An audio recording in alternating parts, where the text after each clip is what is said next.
You're listening to the Love Unplugged podcast, episode 61.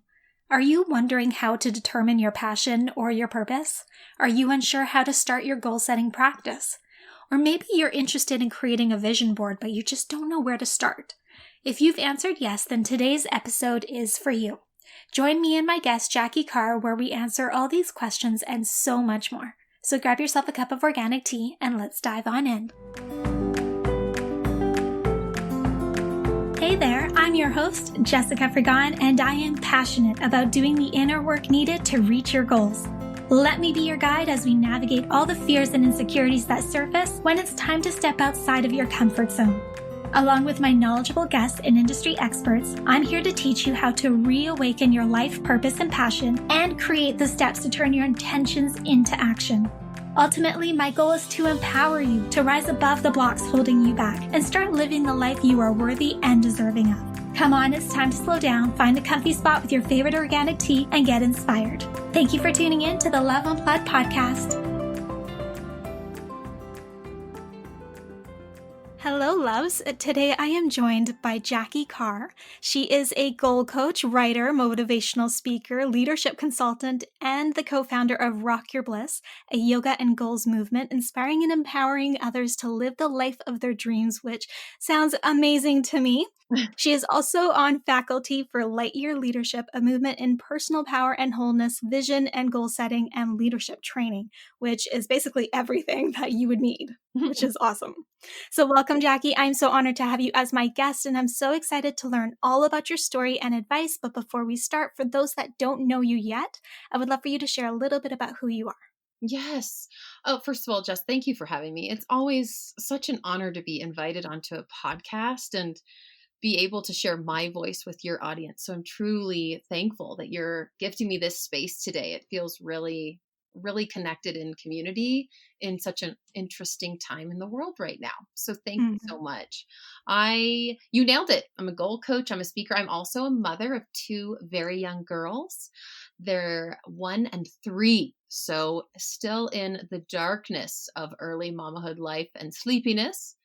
And yet I had a coffee before this call. I'm ready to roll. I live in Colorado. I love hiking. I become more human after 17 minutes on a hiking trail. And I would say that's where I do my best thinking and my best feeling. So I always offer up space to embrace nature as much as possible, whether it's for a breath of fresh air or hosting community hikes here in Colorado. I do monthly when we can meet in person. So that's a bit about me. And I deeply love peanut butter. Oh, me too. I will say chunky though. I'm not a big, I'll eat the smooth if it's all I have. It's kind of like coffee. Like I'll have bad coffee, but I'd rather have good coffee. Same. I'd rather have crunchy peanut butter, not smooth.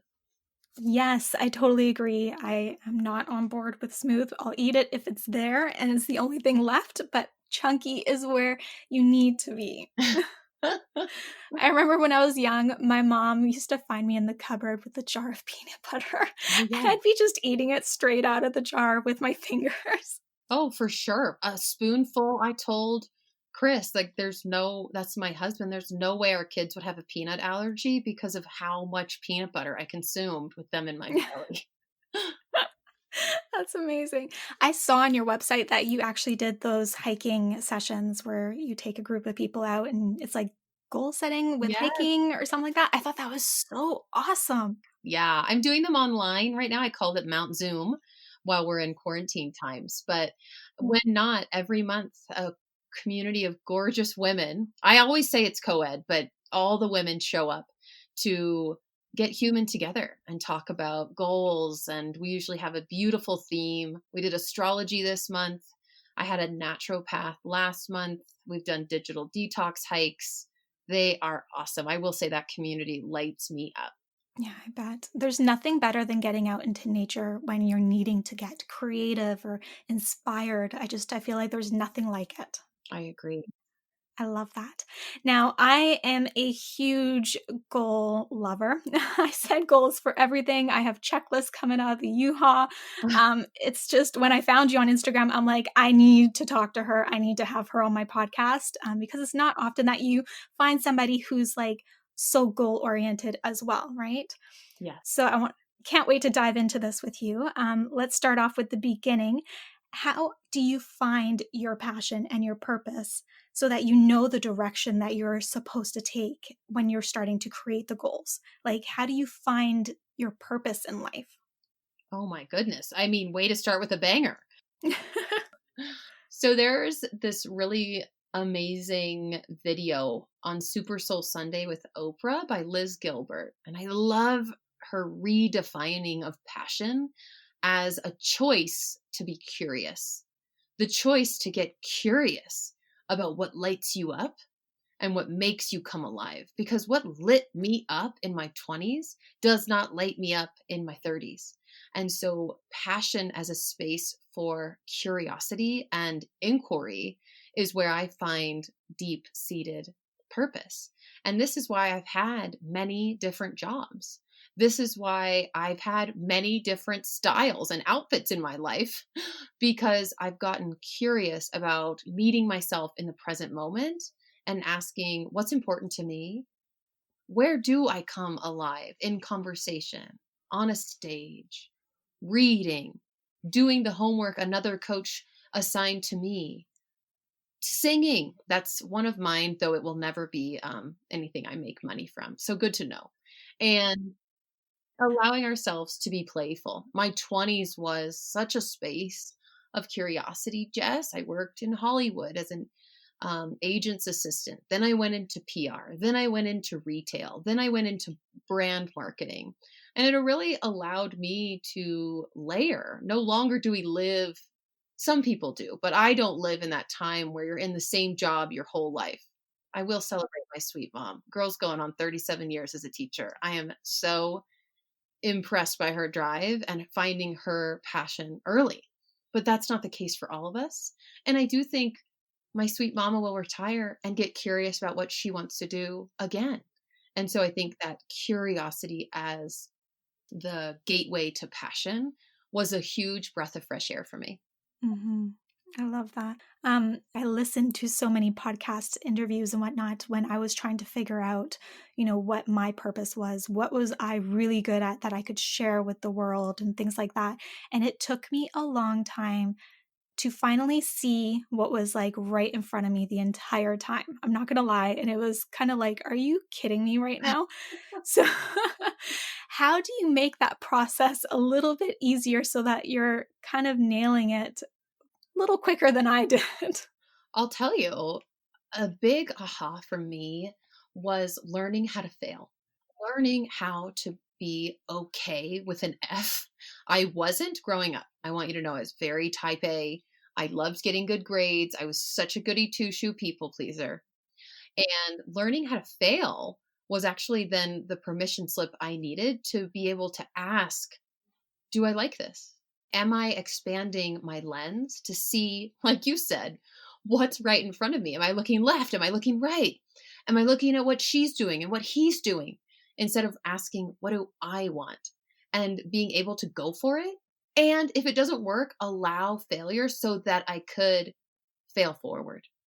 Failure gets really triggering when we over identify with it.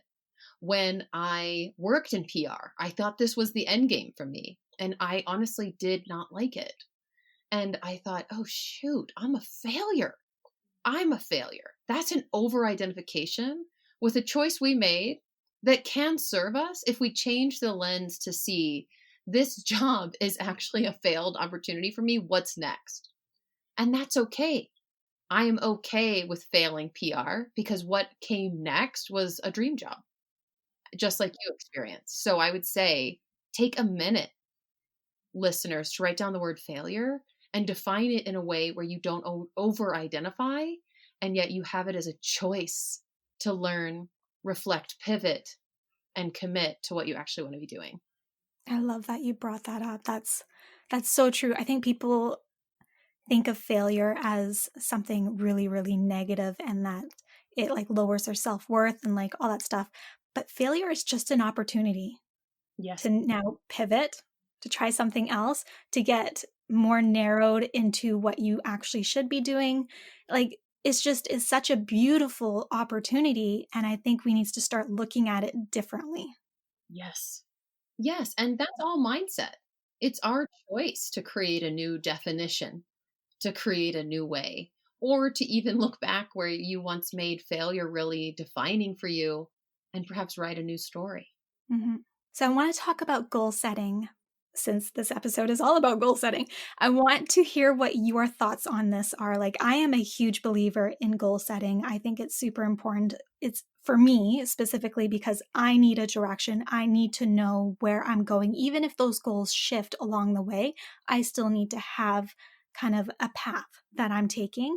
But I've heard many people say that they just don't find value in it. It doesn't work for them. That's not how they work best, having, set goals, things like that. So is it because they're just not doing it right? Is it maybe not for everybody? Like, what are your thoughts on that? I believe there are many ways to set goals. And for a lot of people I've worked with, goal setting has really been attached to a success metric that was made up by someone else for them or money. Honestly, if you worked in a corporate position, a lot of your goals were set for you as a metric of your performance. And I think that can get confusing when we then take that same strategy to our entire life. And so there is an unraveling in goal setting that a lot of us might have to explore. I started out with goal setting as very much a to do list, as things I knew I could check off. I had goals as a way to measure my success, to be honest.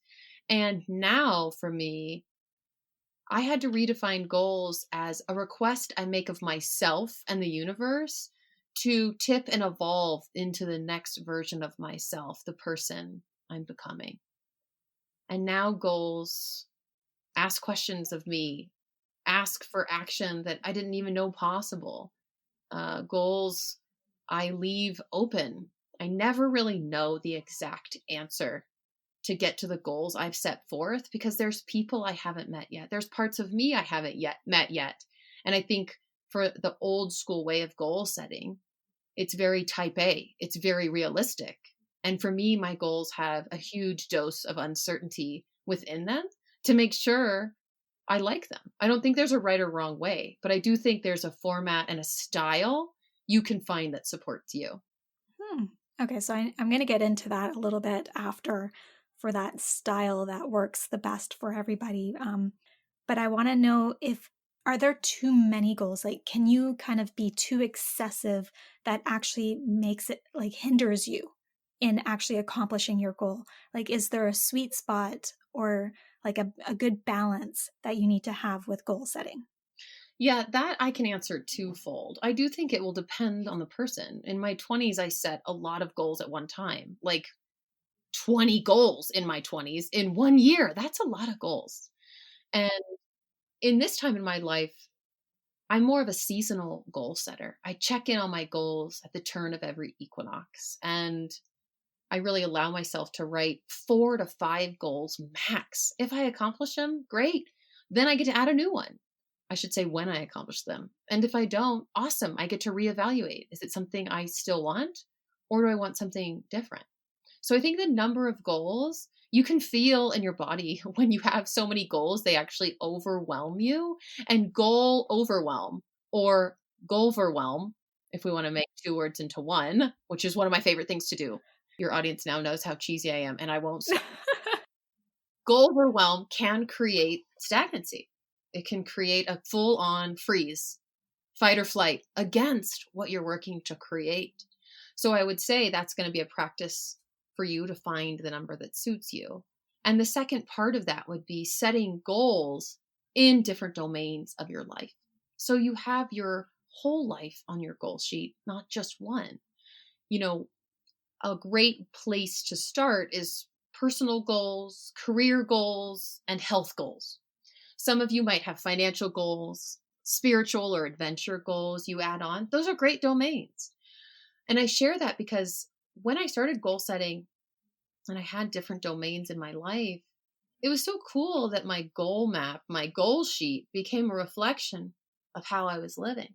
I was only accomplishing my work goals, Jeff. I wasn't doing any of my personal and very little of my health goals. I wasn't making time for the other parts of myself. And I had someone say to me, Jackie, how are these personal goals doing? I'm like, ooh, I need to move those dates. I haven't done anything about those. And she's like, yeah, you've got your porch light off. You've turned your porch light off for those goals. And so it was interesting. I wasn't welcoming, this is a Love Unplugged podcast. I wasn't welcoming love at that time. I was only looking for validation at work. And so I love how my goal sheet became a reflection of how I was showing up for my whole life. I love that. I love that so much. So I am right there with you. I've noticed that for a while now, I've been creating goals strictly on the professional side. So like this podcast, this blog, my work, things like that. And I know kind of what I want to do like personal wise, and then things like that are like physical, like activity and like nutrition, like all that stuff. But I never take the time to write them down and to like put them up somewhere so that I'm like staying on track. It's always been more so of like in the background. Yeah. Yeah. Which is such a light bulb moment because, yes, I am very focused on work all the time, and that's not necessarily how I want my life to be. So it definitely, I think that exercise will help open up the minds of everybody to really see what they've been prioritizing in their life and identify, is that exactly how they want their life and their priorities to be, and to make those adjustments. Beautiful, beautiful words. I'm so happy for you that you see that on your own goal sheet. And listen, life will come in waves like that. Work, personal, health, finances, whatever it may be. We're in a wave right now, by the way, the stay home wave.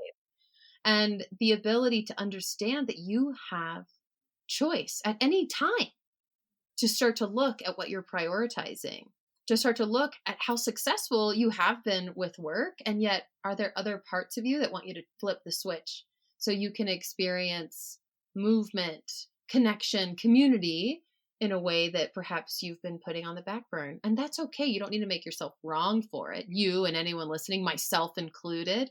I had a very work heavy year last year, a year of work. And I've been doing a lot of work with my goals and catering to adventures with my family on my goal board, and really adventures in self-care. Those have been two big goals for me this year that I've been playing with. Oh, that's beautiful.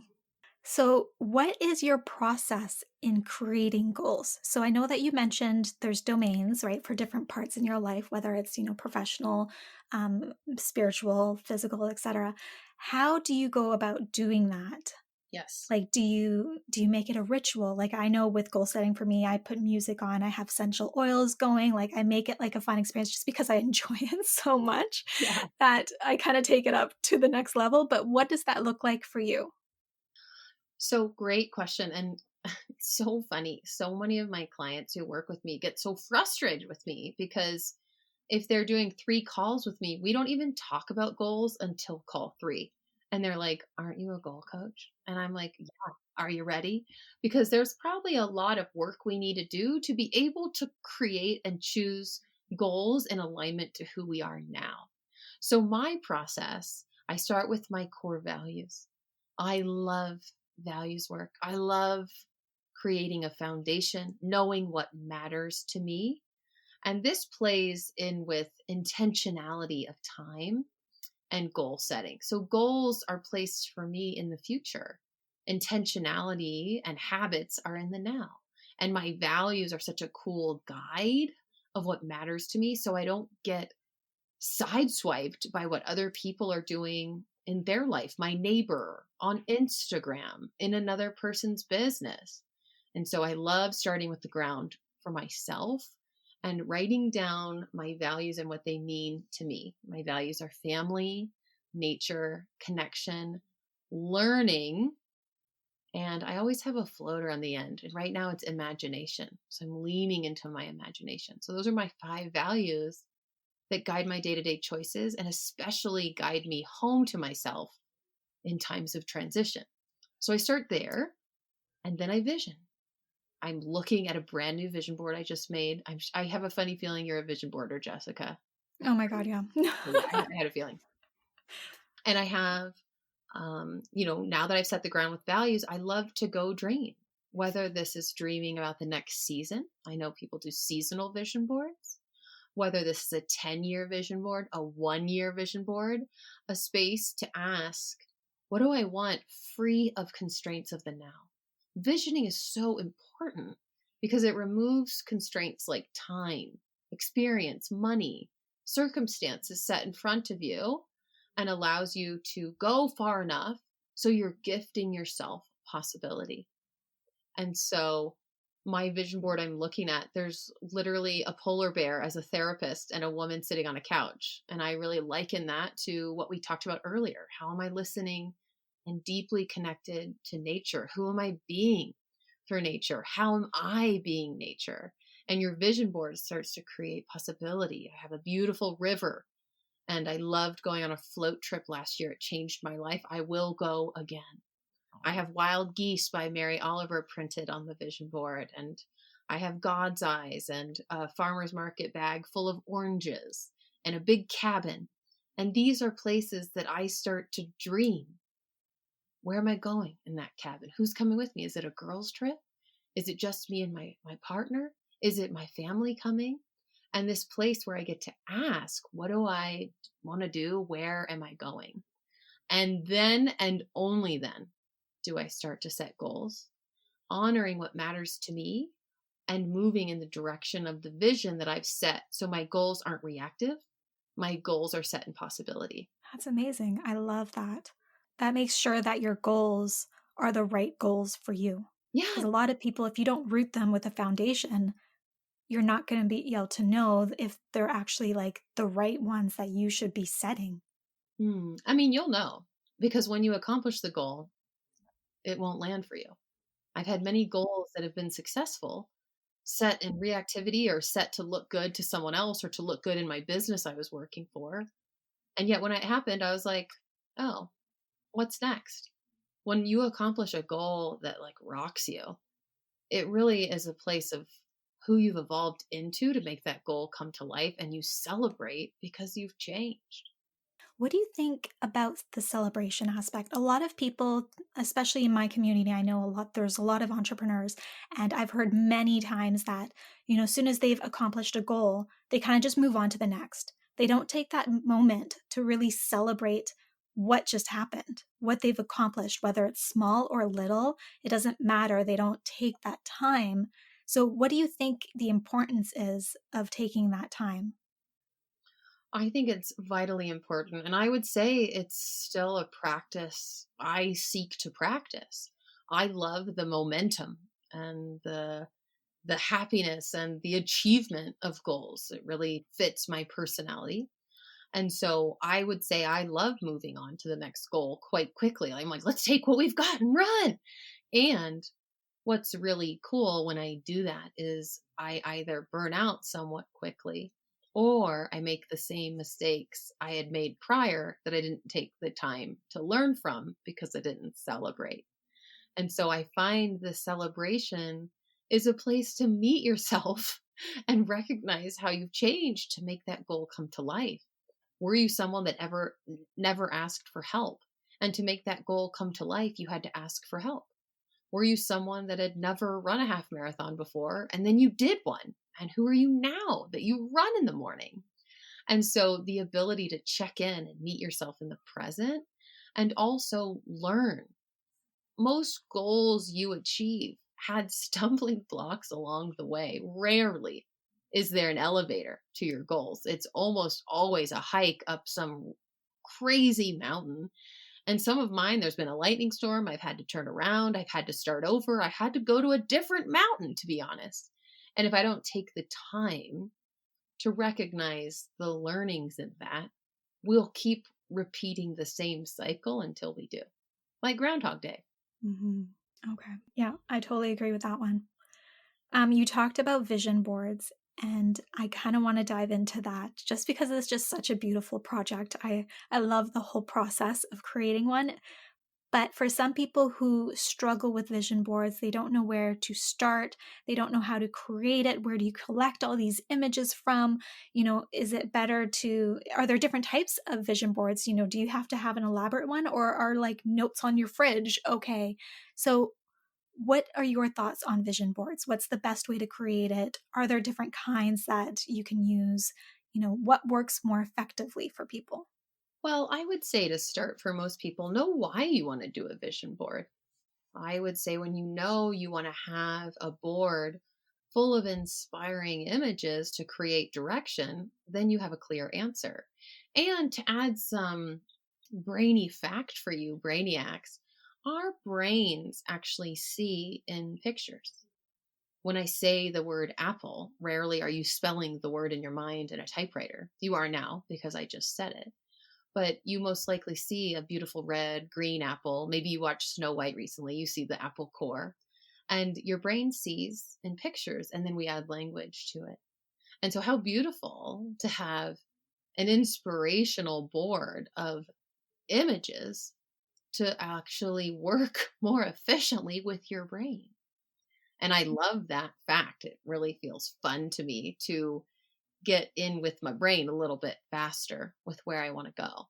So, visioning, having a clear why, because then if you have a vision board on your fridge and you're going to your fridge 3 times a day looking at your vision, that's amazing. That's awesome. Of course, do the fridge vision. I'm going to say it, a fridgin. Have a fridgin and give yourself space to dream and be excited. And I will say, I've done many different forms. I've never done the fridge one actually, but I have a huge board. I have inside a journal. I have cutouts of things that I found that I love pasting in a journal. It's quite fun. You're writing in it daily, sneak some quotes and images throughout the journal. So as you move through it, your vision pops up on page 42, and allow yourself to place it wherever you want. I'm not one, by the way, to look at my vision board every day. I don't need to do that. Actually, it makes me a little type A to do that. So I actually put my vision on my desk, which some days I'm at my desk and some days I'm out in a community event or I'm spending time with my children. So it's there, but it's not always something I need to like stare at to make come to life. So getting clear on your why as a vision board and finding your vision board style that inspires you. I will answer your question as well of I don't think there's a wrong way to do a vision. I do think coming back to our goals conversation though, a lot of people have had great success in putting their values on the board or knowing that they want to have both personal life, work life, and family on the board. It's cool to have those choices. So when you start grabbing all beach photos, you're like, what is going on? I must really want to go to the beach. Perhaps you do. And then you can start to look for, like, if you have a goal to be a public speaker, if you have a goal to write a book, then you start to look for books to put on the board. So you cater to all parts of yourself. Amazing. When it comes to the goals itself, do you think it's best to have them up somewhere? Or is it okay having them like on a Google Doc or in your journal or something like that? Like, how is it best to be able to accomplish those goals to have them visually available to you? Again, personal preference. Like I said, if I'm looking at my goals every day, I get a little weird. I'm a seasonal goal checker. So we've moved into spring, we'll move into summer, and that's a great time for me to reflect on my goals. A lot of my goals are big, but they have like a 30, 60, 90-day plan in my journal. So then I'm working on projects that lead to the bigger goal. An example of that would be I want to have an online school, Jessica, and I want to have 4 courses in the school by the end of the year. And that goal is big. It takes time, recording, mapping out this courses, hiring a videographer. A lot of that takes a lot of planning. So the bigger goal is seeing the school come to life and choosing launch dates for each program I map out. And that way, in the springtime, I'm working on 2 of the courses. And then in the summer, I'm working on the larger signature course. And that's way I can break it down in a way that doesn't feel overwhelming. Gotcha. I love that. Okay. We talked about overwhelm. So, how do we avoid overwhelm or how do we navigate it when we are starting to feel like it's too much? What can we do to kind of step away and reset? A reset button. That's nice. I mean, if you're looking at your goals and vision every day, put them away for a week. See what happens. I would say one of the biggest ahas for me, I had a note card posted on my mirror. I still have it in one of my bathroom shelves. And it said, "What am I open to receiving today?" So instead of having my whole day mapped out by emails and plans, I also left open space for receiving that I couldn't plan. And so I would say your reset is in the uncertainty. Your reset is in the unknowing. And through that week of maybe not looking at your goals or not looking at your vision board, what happens? What did you learn? Can you bring those learnings to your goals? And beautifully allowing yourself in overwhelm to check on, is the date too soon? Is the date too far? My favorite goal sheets are goal sheets with like scratch outs and edits and language changes because that's human. The beauty of moving the date, if this feels overwhelming, it's causing stress or anxiety, or perhaps you need to invite someone to help you. This is where you get to create choice for your goals, not as judgment, but your goals being a portal for choice. I totally agree with that. That makes a lot of sense. But how do we make sure that we're staying on track? Like, how do we stay motivated? What is your advice on how we can do that so that we are actually achieving those goals, however long term or short term they are? Right, great question. So there's a really great quiz. I don't know if you've taken Gretchen Rubin's Four Tendencies quiz. It's like a personality quiz, super short. There's four different personalities. We could add it to the show notes. It's pretty awesome. And I'm an obliger. So an obliger loves to make people happy. They love doing stuff with other people. And when I know that about myself, rarely do I do my goals alone. They most likely, for me as an extroverted extrovert and an obliger, they won't come to fruition if I don't have someone else looking at them. So this could be enrolling my best friend to be a part of my goals. Like, hey, this is what I'm working on. I wanted you to see it. Will you support and hold me accountable? What are your goals? You can have a goal accountability partner. And this can be your partner, or this can be your best friend. This can be someone at work. I actually joined a really cool like Instagram learning challenge for 5 days. And I chose someone in the challenge to say hi to. And she wrote me back and said, hey, would you like to hold each other accountable to be doing the challenge work we're doing? Because it's a free course and I won't do it. I was like, me neither.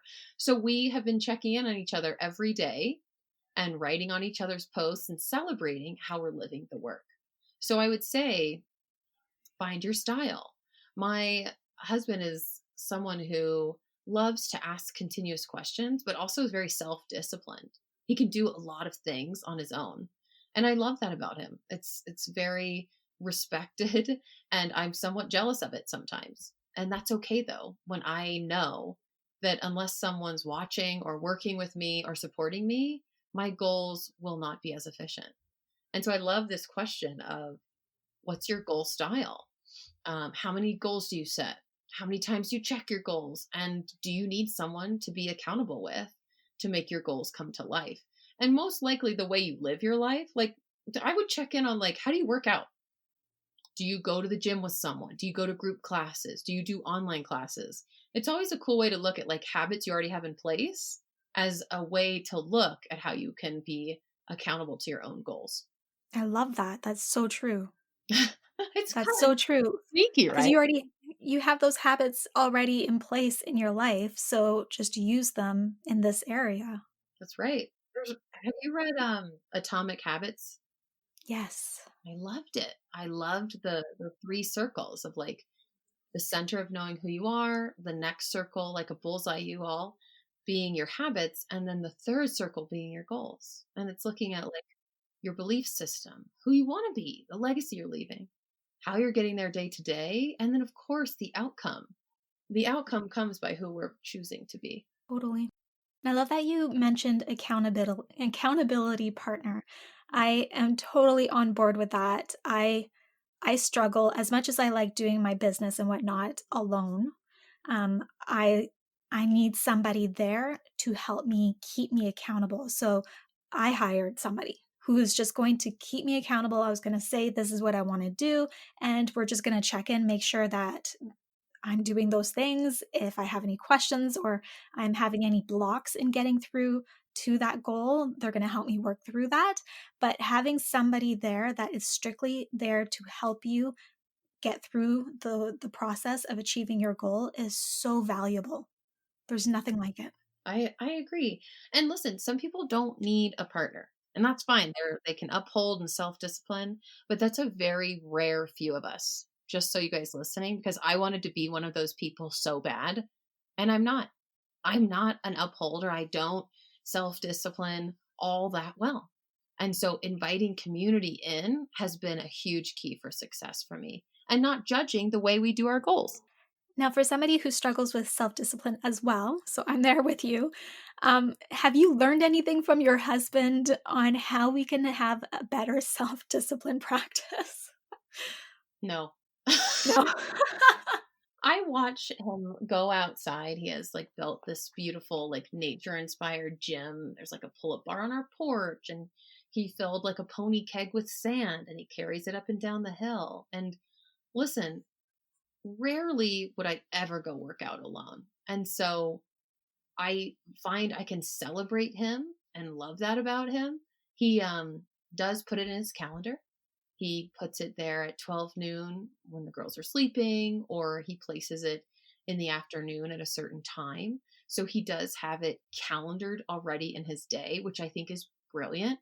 Put yourself on your calendar. Jessica, as someone who's been doing perhaps a lot of focus on work, add movement, add meditation, add self care time, literally at like 1 p.m. in the middle of the day. See what happens.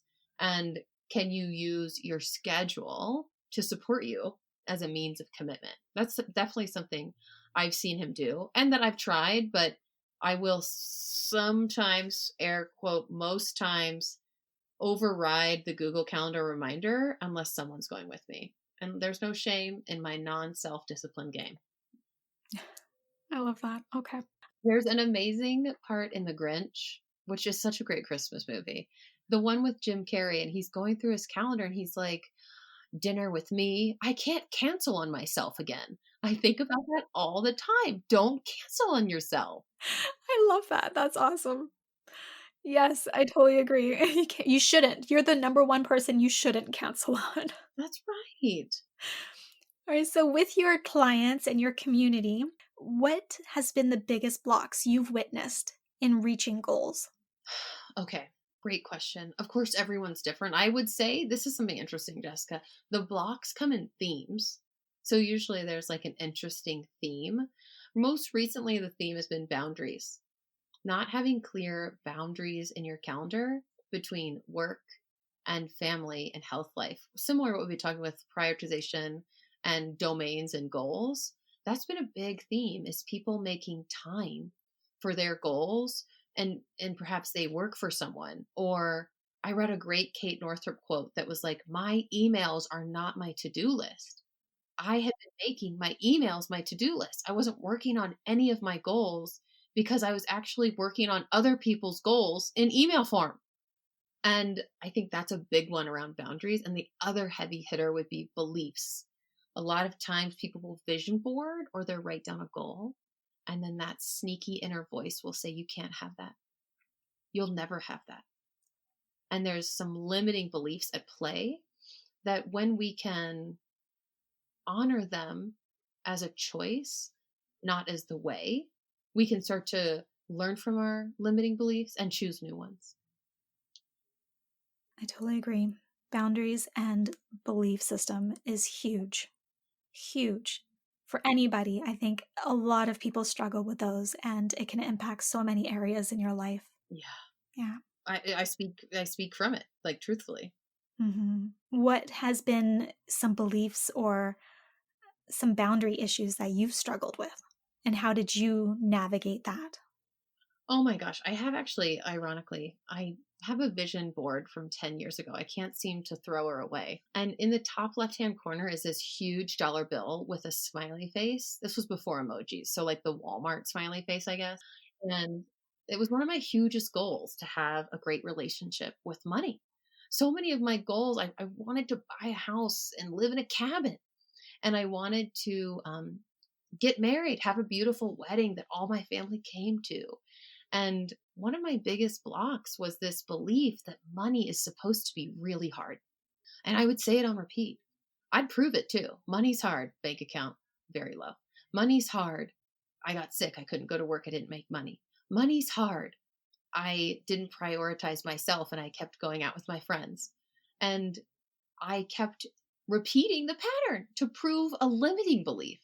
And so on that vision board was the smiley face with money to even start to learn about money. So I've worked with a lot of cool teachers because I didn't have even the beginning of a language to know what money is. I had just made it hard.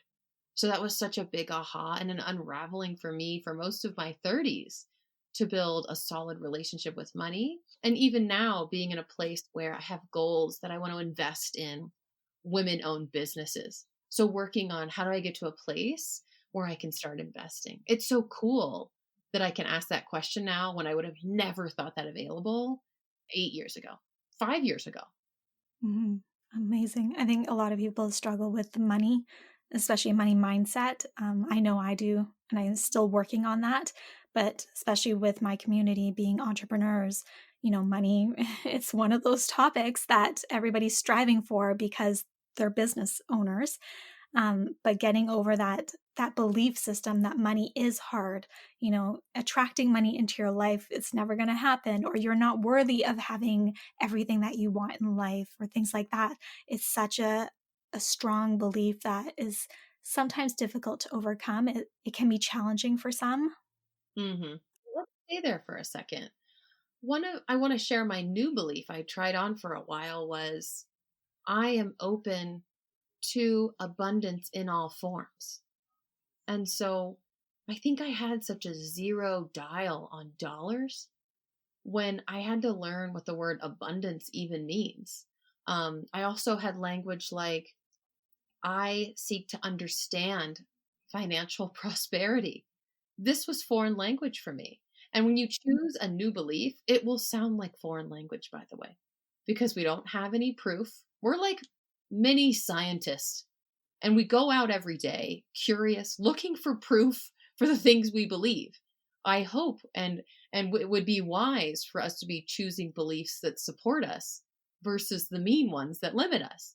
But being human is the experience of both. Being human is the dark and the light, and learning from both. And so while money is hard was something that created unhealthy patterns, it also got me to where I am because I hustled. I hustled hard. And I can honor and say thank you to that woman who believed that and step into a new pattern and see what happens and be open and trusting to find the answer. And that is a great big challenge. Mhm. I love that you said that you focused on dollars, but it doesn't necessarily have to be dollars.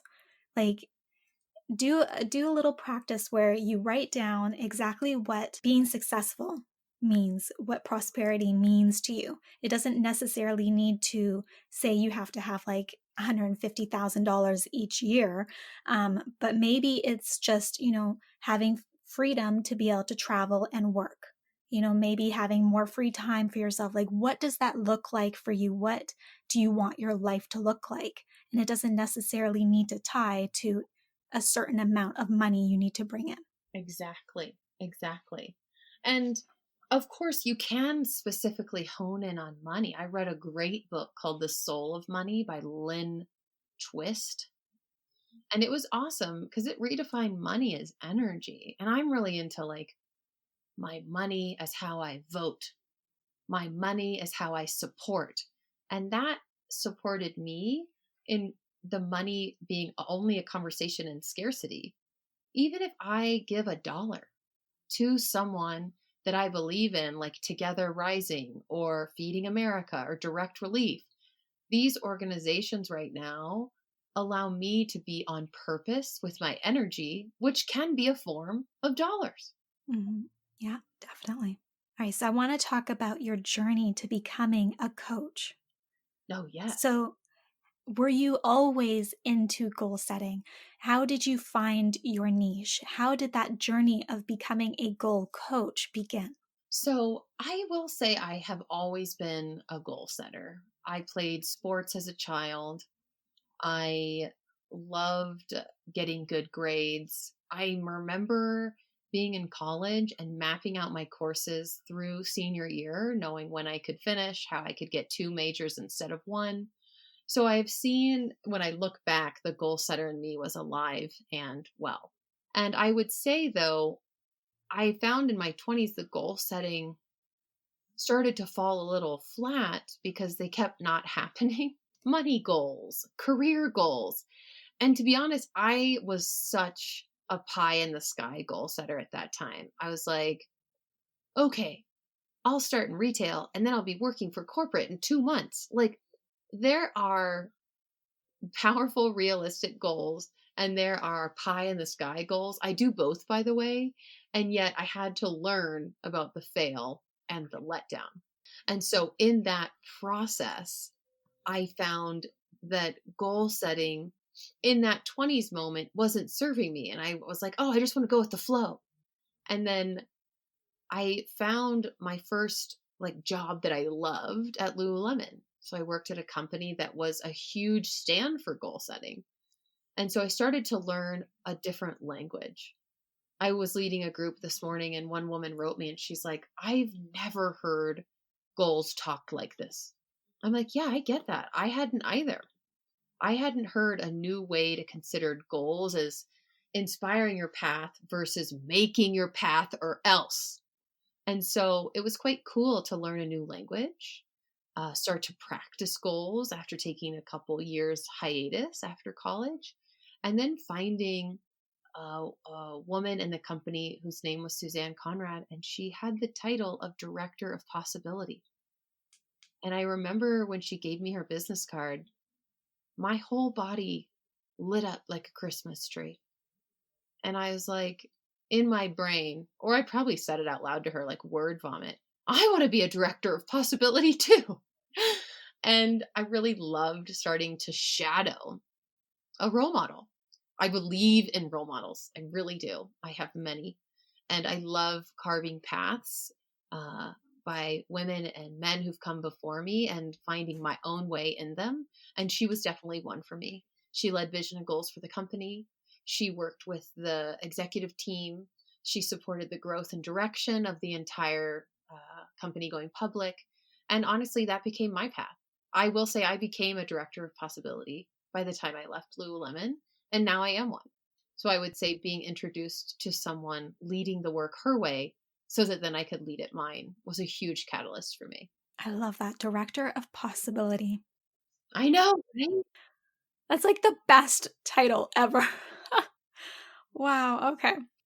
So how was your journey in creating your business? Did you have to overcome any limiting beliefs starting a goal coaching business?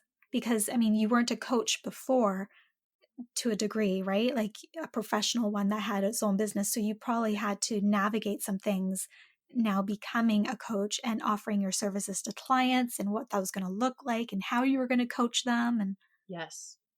Yes, there was a lot of overcoming for me. So, kind of flipping the role model note on its head, when I went out on my own, I went into comparison a lot. Instead of choosing role models to guide me, I had these women in my sphere on Instagram that I was like, I'm not enough. They already did it. There's no room for me. That was a belief I had. There's no room for me here in this sphere, in this domain, coaching. And I also had a big fear of, are people still going to listen to me without the Lululemon logo behind my name? You know, I built quite a connection to the brand and it opened a lot of doors for me. I've coached with Lululemon at Facebook. I remember being introduced to Patagonia and later consulting for them through my connection of Lululemon. So I have so much gratitude for that company, but I also had so much fear. Was I going to be enough without an attachment to a huge successful brand? Those were some things. And then money was still a huge, huge barrier for me. I did not save near enough money, Jessica, to be starting my own business living in LA in Venice Beach. I think I had a month and a half runway, which as a hustler, it worked for me to be driven and innovate. But I would not say that's the path I would recommend for most people. So those were some of my obstacles for sure. And what was great though was being open to trying, like we've talked about, being curious. Like I would host a vision board party in that tiny Venice Beach apartment. I would go ask anyone if I could speak in their coffee shop, speak at their wine bar. I started a book club. I found it was really a cool way to try new things, to build the brand and actually know how and what I wanted to be offering. I didn't have it perfect in a business plan by any means. I love that. I feel like I'm on your journey. Oh, good. Definitely when I started, it was like I mean, I went through that rabbit hole on Instagram. I don't even know how many times. It's a little ridiculous. And I would compare myself all the time like, "Oh, they're already doing, I can't do it." Or, "They have all these credentials. I'm not enough. I'm not nobody's going to listen to me," right? Like it's just insane when you're new, even when you're not new, what that can do to you when you're comparing yourself to other people. Oh my gosh, you have to give yourself permission to be a beginner, which I forgot to do all the time. Mhm. Yes, right there. So when you started, were there any books, any courses that you took that are maybe still available, things like that, that could help somebody that is starting their own journey right now with goal setting that have really helped you at the beginning? So I'm a huge Brene Brown fan. I think Brene's work was huge for me. She was one of my role models. The way she story tells, her whole jam on vulnerability, her entire book, The Gifts of Imperfection, like that's a book that I think I started with. Most people start with Daring to Lead or Braving the Wilderness, or excuse me, Dare to Lead. And I was a Brene follower like before those books even launched. And there's a chapter called, oh my gosh, it's so awesome, like over productivity as a sense of self worth, that I just devoured. Like she talked directly to me. And so having her as someone that I definitely was inspired by and someone who had paved a really cool path was awesome. And then I would say I had a friend group that really believed in me. I think community is so important because when you're starting a business, I think everybody, especially with Instagram, starts with the belief that they should go global right away. And I'm more of one to start grassroots, offer in my own backyard first, practice, practice, practice right here, and then go viral, if you will. And that was something that I had to learn to ask for help. It was really cool in that realm. All right, so I want to talk about your coaching and your retreat, Rock Your Bliss. What can somebody expect from taking that? So my courses online, I have a public speaker course called Goal Speak, which I love. And it's all about understanding that actually we are all speakers. How you speak to your barista, how you speak to yourself, how you speak on Zoom, how you speak on a podcast, how you speak to an audience is huge. And I love that program. And then another one to follow that would be a free course called The Legacy Designer. I think we're in the active design of our legacy day to day. So, how do we recognize and choose wisely with what we're creating, saying, doing? And then Rock Your Bliss is a co founded business with Mary Beth LaRue and I. And our retreats have been the most beautiful community of now only women that come to move their bodies and move their mind, whether it's in California, Colorado, Mexico. It's been the coolest way to explore building a business with another woman and also be a stand for women and self care. I love that. I love all three of them. I'm definitely, is the legacy one on your website? That one's launching soon, so it will be available when our podcast goes live. I'll make sure to send it to you first. Awesome. I can't wait to read all about it. That sounds really exciting. And I love the goal speak one as well. I mean, anybody listening should definitely go check that out. I think speaking and like learning all about that is so important to be able to articulate well. however you're speaking. So whether it is to a barista or to a group of people or anything like that, a lot of people struggle with getting the words out the way that they're wanting it to. So I think that's super important. Yeah, I agree. I think the voice is such a beautiful space for expression. It's where we Mhm. share our goals. It's where we share our dreams, our vision. It's where we speak our values out loud, how people know who we are and how to respect us. So that voice is a power center. Let's honor it. Yeah, exactly. And a lot of people are often scared to use their voice. Yeah. They're often fearing that other people are going to think something negative about them. Well, I have this beautiful quote by Brene that courage is first showing up and choosing to be seen. And so much of that happens when you speak up, when you show up. Mhm. So letting ourselves be seen and heard. It's being human. Yeah, definitely. All right, so I have some rapid fire questions from the community for you. So the very first one is, what is your morning routine like? Oh, I love this question. I don't have one. I have two small children and I'm not a morning person. I can't wait. I think I'll have one soon. I feel one coming, Jess. Like I can feel now a desire to have one. But my youngest is 1 and my oldest is 3. And they wake me up. They wake up before me. One's in my bed right now. It's really challenging right now to have a morning routine, so I don't force it.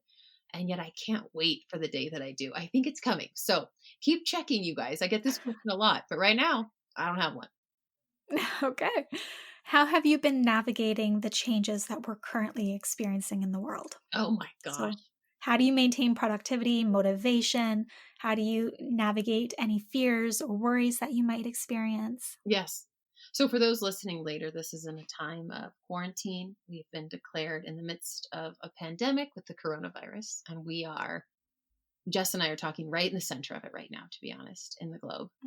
And I will say the first week into it, I was pretty numb. I was pretty blurry.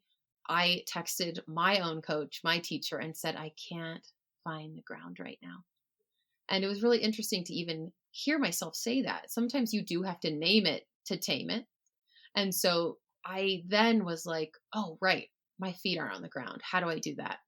Keys for me are values. My values work brings me home to what matters to me and allows me to redefine the words nature, family, connection, learning. The biggest switch for me when I couldn't find the ground was sitting down and turning on a platform called Masterclass and letting Malcolm Gladwell, the author, teach me. And all of a sudden, I felt myself come back. I was like, here I am, because I was honoring my values and I was being me, even if the outside world is in a crisis and in circumstance, I can still have ways and routes back to myself. I also did a huge ask in my community for help. So, a couple things I did. I hired a woman named Shannon Keating to record me a personalized meditation. So, a meditation with my name in it. My heart kept wanting to close to protect itself at this time. So, I requested the meditation for heart expansion. I have a Reiki session this afternoon. I've never done Reiki. So, it's really cool to get curious about different modalities that can serve you that perhaps you've never tried before. I'm doing that with my friend. Her Instagram's yoga with Jenna Zabrowski. She's awesome. And then one other thing I did was a session with someone that's called an energy diffusion session. So helping me find my intention so that I wasn't lost in the intention the world was setting for me. And so in that, my intention was if I can see it, I can be it. And I am a visionary person. I can vision and allow myself to feel freedom in starting to see a future, as well as shifting my perspective to see love and extra time with my children right now. So if I can see it, I can be it is my new intention. And bringing in those people to help me, I feel emotional even talking about it. I'm so proud of myself for asking for help. I love that. Yeah, values and requests. It's so important to ask for help when you need it. I agree. And then, like now, I do feel more grounded, Jessica. I wonder. I hope you can feel that in in my voice, I feel a stability. And that was what enabled me to do a new vision board, to set goals in times of uncertainty, because I do believe we're never not setting goals in times of uncertainty. We never have the answers. So why change it now? And so that's been allowing me a sense of calm, peace, and purpose. I was just going to say that you feel steady, you feel calm and like grounded. The way that you're talking, you just have this energy about you. So I think it's definitely working what you're doing. Oh, thanks. I'll keep it up. All right, the next question is what are you binge watching or reading right now with, all this luxury of time, but although you do have two young children to keep in mind as well. No, you're this is great. I prioritize like both of those. So people are always like, "How do you read so much?" I'm like, "Well, it's part of what matters to me." So I get in the bathtub or I go for a walk and read on Audible. So right now I just finished Untamed by Glennon Doyle. Loved it. And I'm reading Daisy and the Six. So it's a novel and it's all about a rock band. And I read Elton John's memoir in January. So I just loved that vibe. It felt so cool. So I'm reading that novel. And then I'm reading Disrupt Her. It's actually her within the word. So Disruptor by Mickey Aragwal. She's the one who created Tushy, the bidets, and also was a part of Daybreaker. So I'm reading those two books. And I will never not be binging Parks and Rec. I've probably seen it completely through 5 or 6 times. And I love that I feel like Leslie Knope and Chris Traeger in one person, and it feels good to watch it again and again. I've never seen it. I'm going to have to check it out. Holy moly, you're welcome. You are going you know what you think. Watch the first couple episodes and then send me a message. Okay, I will do. And the last question is all about self-love. So this is my question. What does your self-love practice look like? What does my self-love practice look like? I've been doing a lot of dancing, which is very new for me, Jess. I went to like quite a few energy healers in LA because I was curious, and every single one of them was like, Jackie, move your hips, move energy, feel yourself dance, go to hula hoop classes. And it was cool how that's coming back around. I'm 36 now, and I do dance a lot with moving my heart. I have an online membership to the class, which is a really cool guided dance aerobic session. I mean, if I could go back into the 80s and do step aerobics, I would. So dance is a portal for self-love. It allows me to move energy out, move through a lot of the caffeine I've been consuming and be myself and have clarity of thought. And then, as I shared with you, my biggest act of self-love lately is enrolling people I love and admire and support and paying for their support in a small business to support my own well-being with breath work and energy work and meditation and movement. So it's twofold on my values of self-care, supporting my community, and also being open and curious and learning how to ask for help. That's perfect. All right. So if anybody wants to learn more about you, where is the best way to connect with you? So my website's jackiecarr.com. As you see on the pod, it's JCKI, no E, CARR.com. And it's the same on Instagram at Jackie Carr. So those are the best portals to find my events and my courses. I actually have a new website with new colors launching. I can't wait for you all to see. And I always would love to hear what you thought of the podcast. I know Jessica has built the most gorgeous Love Unplugged community. And I'd be so interested how the goals conversation, the vision board work landed. And if you need additional resources, I'm sure I have a blog or a TED Talk to send you. So by all means, ask. Awesome. Thank you so much. I'm just telling you, I've had the best time with you. Me too.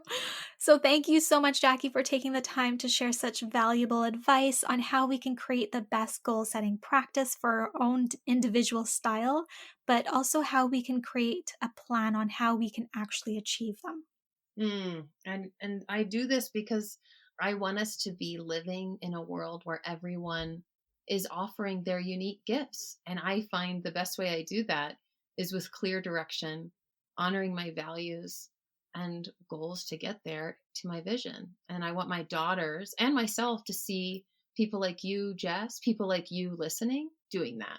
That's beautiful. Thank you so much. My pleasure. Thank you.